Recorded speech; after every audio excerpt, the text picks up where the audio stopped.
Unit 2, Step by Step.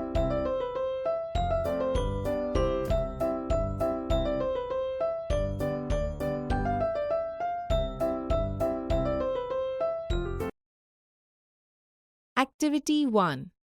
Listen to the following steps. Take a square sheet of paper. Fold it along the middle horizontally. Then fold it again vertically as shown. You get a folded square. Now fold one of the flaps backwards. Fold the remaining 3 flaps as shown. Now you get a triangle. Put your finger inside the triangle to make a cap.